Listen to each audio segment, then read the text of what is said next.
Bonsoir les organiseurs et bienvenue dans ce live numéro 120 de mon défi de 365 jours de live. J'espère que vous allez bien. On se retrouve aujourd'hui. Je suis claquée les amis. J'ai beaucoup travaillé aujourd'hui. C'est rare que je fasse vraiment une journée non-stop sans me poser un peu. Je suis quand même allée faire une balade. Mais franchement, ouais. En général, je me pose un peu plus que ça. Donc là, je suis un petit peu claquée. Mais j'avais envie de revenir ici, faire ce live comme tous les jours. Je vous fais profiter de cette belle verdure. J'aime tellement. Et je voulais en profiter pour revenir sur les émotions et les blessures.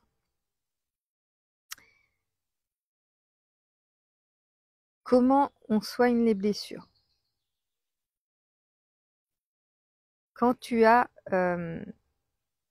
réagis au travers d'une blessure, tu ressens certaines émotions. Si tu ne sais pas que ces émotions sont générées par ta blessure, sont filtrées au travers de ta blessure, tu vas faire des actions qui découlent de ces émotions. Or, quand tu ressens des émotions qui ont été dirigées par tes blessures, tu ne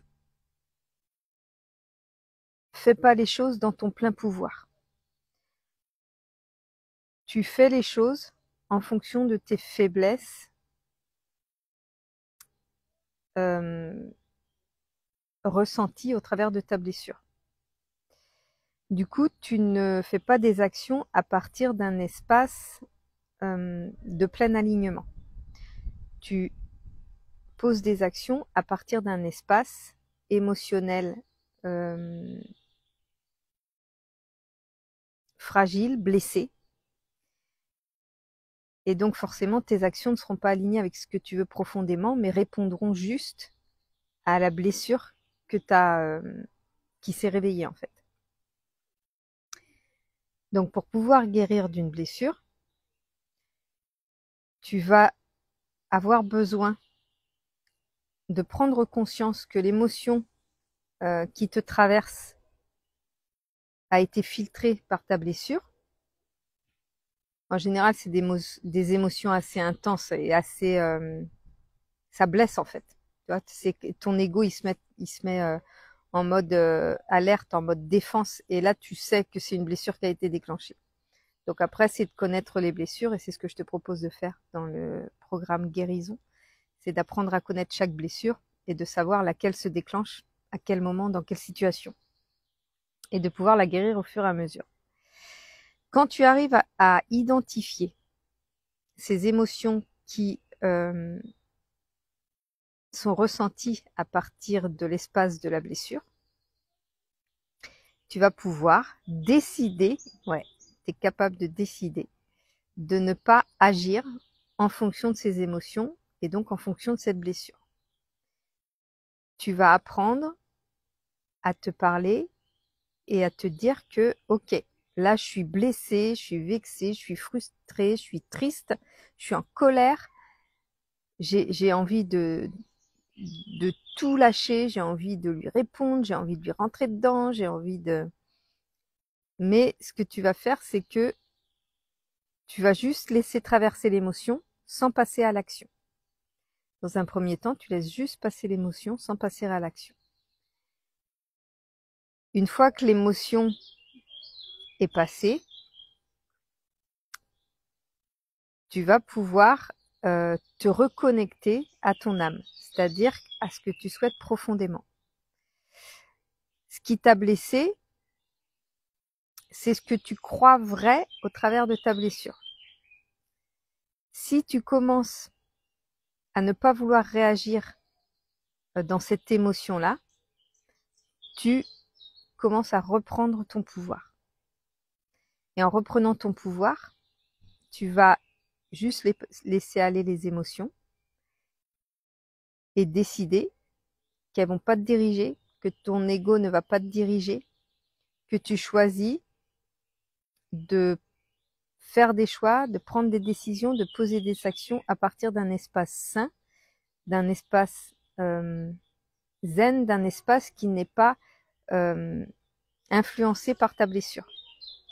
Et à partir de là, ta vie ne peut que changer parce que tu vas attirer à toi des situations complètement différentes puisque tu vas réagir différemment.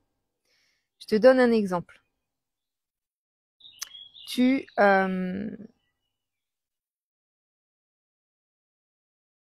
un collègue au travail qui est très contrôlant, qui veut te diriger tout le temps, qui te donne des ordres alors que il a le même niveau d'échelon que toi, etc. Et donc ça t'exaspère et tu t'énerves après ce collègue et tu fais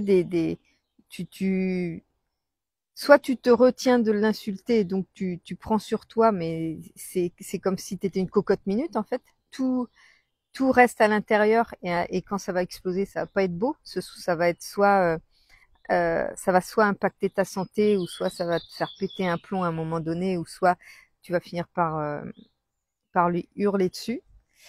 Ou soit tu lui hurles directement dessus, mais du coup il comprend pas pourquoi, parce qu'en fait, comme tu réagis sous le coup de l'émotion, ben lui il se prend ça comme une bombe, mais il croit surtout que c'est toi qui as un problème et pas lui.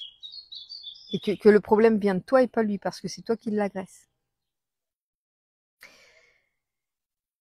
Donc ça, c'est réagir au travers de la blessure. En te voyant réagir aussi sous le coup de l'émotion, tu peux aussi te mettre à pleurer, tu peux aussi avoir plein de réactions différentes. Et les collègues, les autres collègues, ils vont aussi pouvoir estimer que t'es trop émotive, que t'as pas de patience, que je sais pas quoi. Donc tu vas influencer l'environnement euh, et leur faire croire, leur montrer une facette de toi qui n'est pas celle de ton âme, mais qui est celle de ta blessure. Donc à partir de là, tu vas créer des situations qui vont nourrir ta blessure. Donc ça va être les autres collègues qui vont soit se monter contre toi, ou alors les collègues qui vont se monter contre le collègue que t'aimes pas, mais du coup ça va créer une ambiance de merde. Tu vas être convoqué dans le bureau de ton chef. Quand tu vas vouloir demander un service, ben on va pas vouloir te le rendre parce que cette personne va pas vouloir te le rendre parce que tu as été désagréable. Enfin bon bref, il y a tellement de conséquences quand tu réponds dans l'émotion de la blessure plutôt que de répondre à partir de l'espace de ton âme, de là où tu es réellement toi. Et quand tu décides de ne pas agir à partir de l'espace de la blessure, tu vas certes ressentir des émotions, ça c'est sûr, parce que la blessure elle se déclenche, donc si elle se déclenche, il y a l'émotion qui arrive. Mais tu vas canaliser ça, tu vas laisser aller cette émotion et ne surtout pas faire l'action qui est reliée à cette émotion. Donc tu vas plutôt respirer, lâcher prise, prendre du recul. Tu vas, une fois que tu vas être calmé, tu vas aller voir ce collègue et lui suggérer peut-être une nouvelle façon de faire ou aborder le sujet avec lui de façon plus constructive. Et ça va peut-être laisser place à plus de compréhension, plus d'entente. Peut-être que lui va se remettre en question. Enfin, il y a voilà, des tas de choses. Si ton chef il voit que tu gères bien ce genre de personnalité, ben il va peut-être te proposer de gérer une équipe. Enfin, il y a plein de choses qui peuvent arriver à partir du moment où tu agis à partir de ton espace, de l'espace où tu es pleinement toi, plutôt que d'agir à partir de l'espace où est ta blessure. Et selon l'espace à partir duquel tu agis, bah, ta réalité se construit. Donc à toi de choisir le bon espace. À toi de prendre cette décision-là, parce qu'il n'y a que toi qui peux prendre cette décision-là. Il n'y a que toi qui as ce pouvoir-là de décider si tu as envie de réagir sous le coup de l'émotion ou si tu as envie de réagir à partir de ton âme, à partir de ton essence profonde. Et souvent quand j'entends oui mais tu te rends compte c'est difficile, vraiment il me déclenche, c'est sûr, les émotions elles vont être là, c'est sûr, mais t'as moyen de réguler ton système nerveux et de revenir dans un espace beaucoup plus serein pour pouvoir ensuite agir en conséquence. Mais n'agis pas sous le coup de l'émotion, parce que sous le coup de l'émotion, tu agis au travers de la blessure et ça te donnera les conséquences liées à cette blessure et ça accentuera encore plus cette blessure, ça te donnera encore plus de preuves et de déclencheurs de cette blessure. Voilà, c'est ce que je voulais te partager ce soir. Je me suis dit que c'était un bon rappel et pour te dire aussi que l'accompagnement guérison est bien sûr disponible depuis 15 jours maintenant et que le prix augmente à son prix définitif ce soir. Ce soir, demain matin. Bonjour Sandrine. Demain matin, n'importe quoi, à partir de minuit, le prix change. Il passe à son prix définitif. Donc si tu veux profiter encore d'un prix un peu moins élevé, eh bien, je t'invite soit à me contacter en MP pour que je te file le lien ou aller voir sur mon site internet directement. Voilà, je te souhaite une bonne soirée. Moi, je vais pas faire de vieux os. Je vais aller dîner et aller me coucher. Et demain, normalement, c'est journée plage. C'était pas prévu, mais du coup, voilà, c'est le 1er mai. On va en profiter. Il doit faire très très beau. Donc voilà, on en profite. Je te fais des gros bisous. Je te souhaite une bonne soirée. Je te dis à demain pour le prochain live. Salut!